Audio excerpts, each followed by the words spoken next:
ridhonya orang yang taat tidak merasa suci, tidak merasa sempurna, merasakan bahwa ya Rabb, ini ibadah anugerah darimu. Ridhonya orang yang maksiat apa?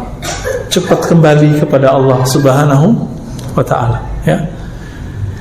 Adakah di dunia ini sesuatu terjadi tidak dengan izin Allah? Ada nggak? Oke, ini bukan jebakan ya.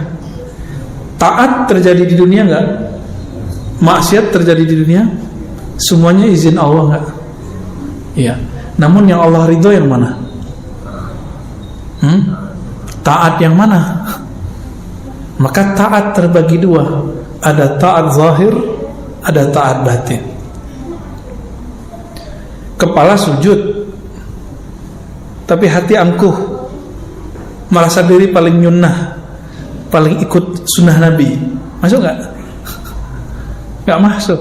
Jadi selama kita ini sujud, ruku, lalu masih merasa diri paling alim, paling suci di antara orang yang lain, sama yang di samping aja, saya merasa lebih dikit, yang di samping udah gak ada terima sama Allah.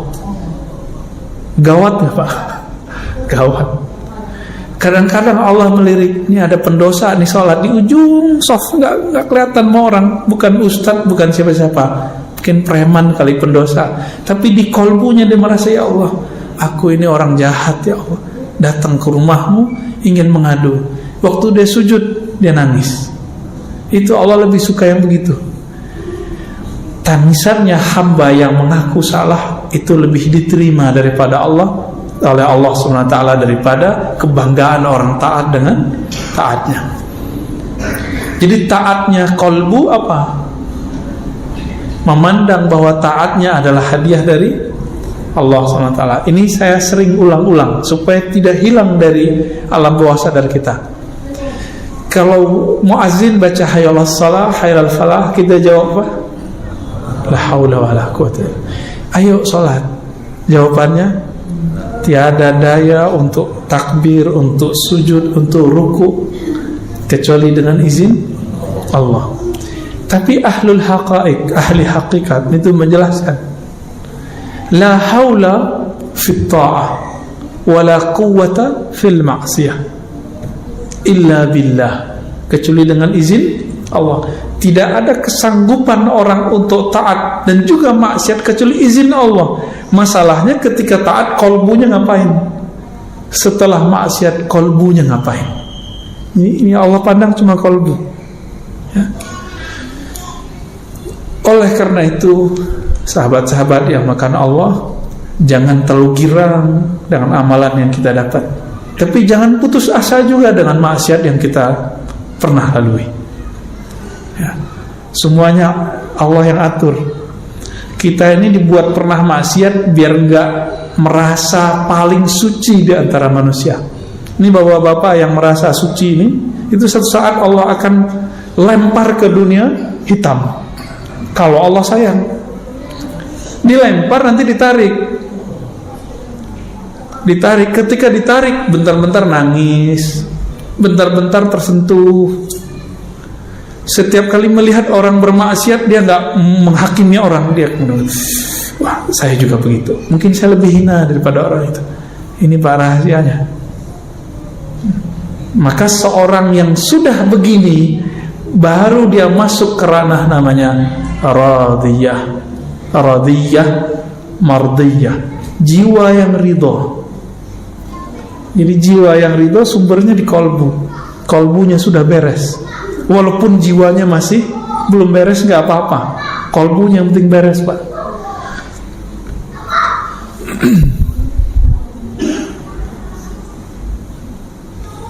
Ketika disebut ridho, lalu kita baca tadi doa tadi, raditu billahi rabbah, zikir tadi.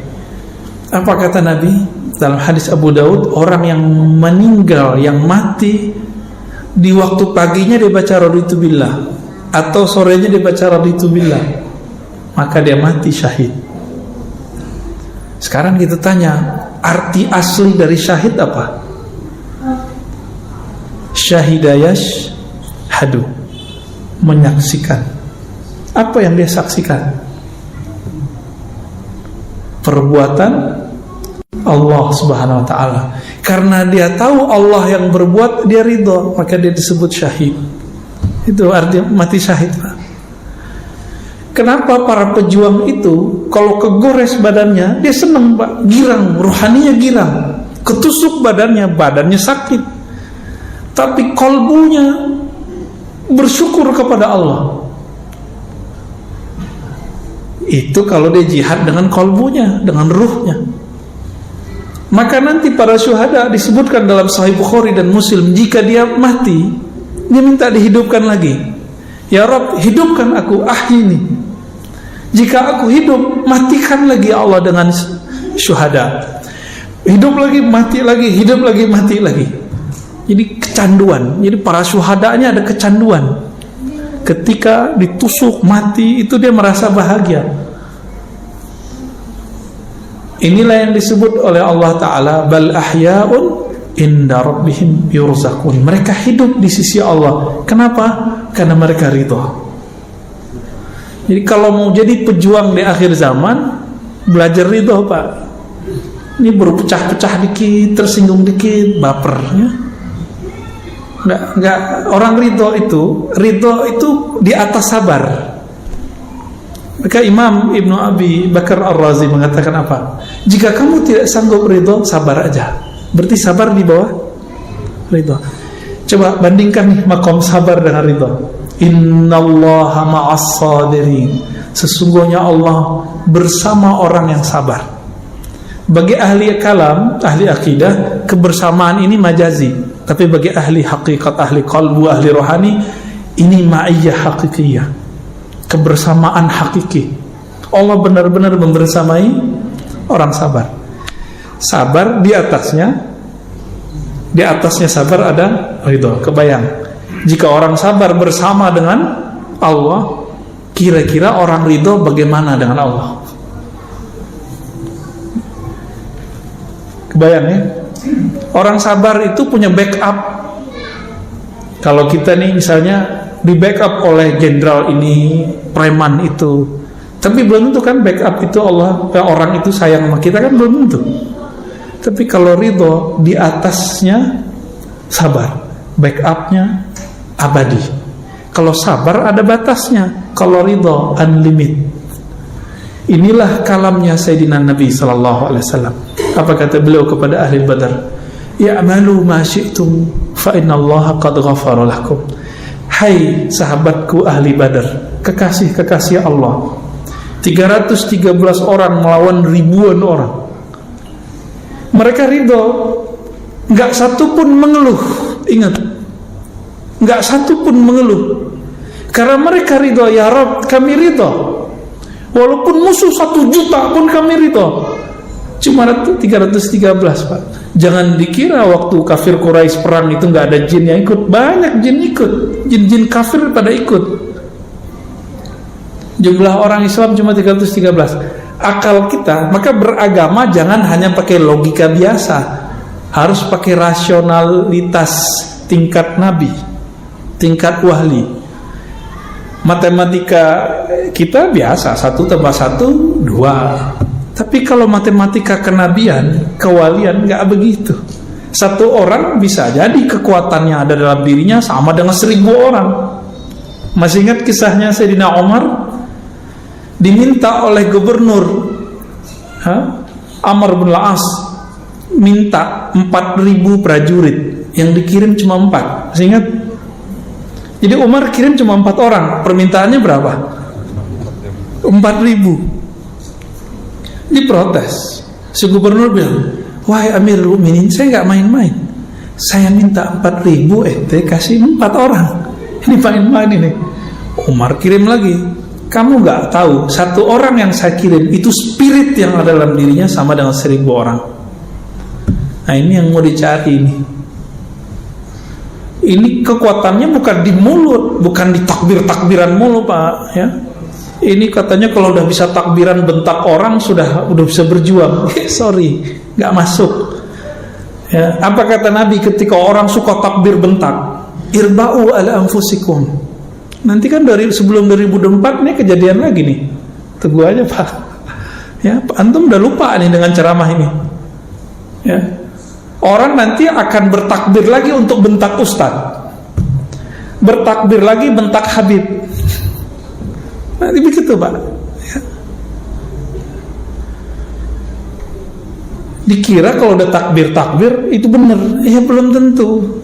Nabi itu bareng dengan sahabat, mereka takbirnya lebay, berlebihan. Apa kata beliau? Irba'u ala anfusikum, besarkan nama Allah itu di dalam dirimu dulu, baru takbir keluar. Itu makna bebasnya. Ya. Kenapa? Yang kamu panggil itu bukan zat yang tuli, bukan zat yang jauh, dia dekat bersama kita. Nah, kembali ke hadis Al-Badr tadi 313. Karena mereka awalnya ridho, lalu kemudian Allah pun ridho. Apa kata Nabi? Udah kalian bebas mau ngapain, Allah telah ampuni kalian. Maka di antara Ahlul Badar itu ada yang tetap taat, ada yang hari ini taat, besok maksiat, besok taat, begitu terus. Karena nggak ada jaminan kita tobat hari ini besok nggak dosa. Jadi kecanduan taubat wajib, jangan kecanduan maksiat. Ini taubat nasuha bukan sekali, taubat nasuha berkali-kali. Oh saya ntar aja deh taubat, bukan begitu. Taubat itu berkali-kali. Besok saya maksiat lagi, niat apa enggak? Kalau antum niat baru main-main namanya. Yang penting hari ini kita nggak niat, itu baru disebut taubat.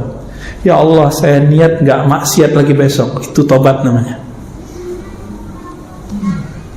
Tapi besok niatnya tobat lagi gitu, ya. Maka ada sahabat yang kecanduan minum khamar, namanya Nuaiman, dan itu bukan satu, yang disebutkan cuma satu.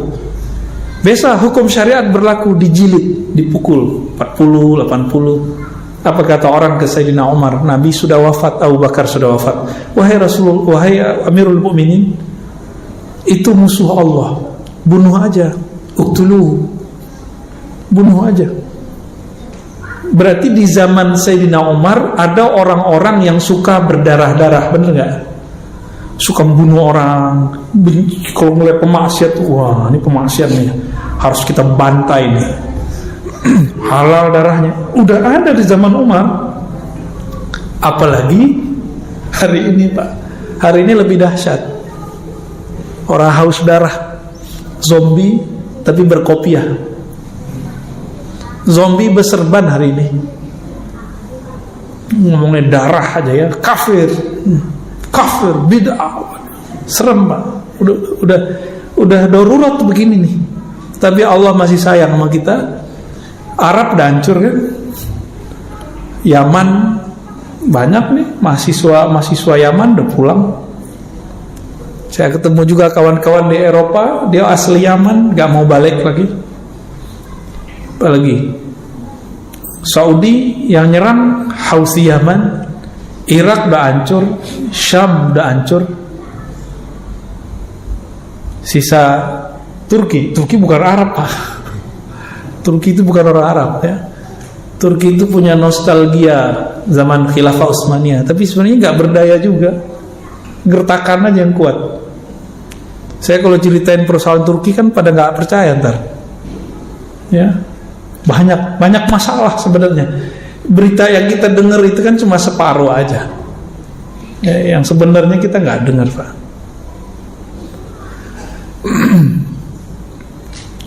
Gimana? Jadi ridho nggak?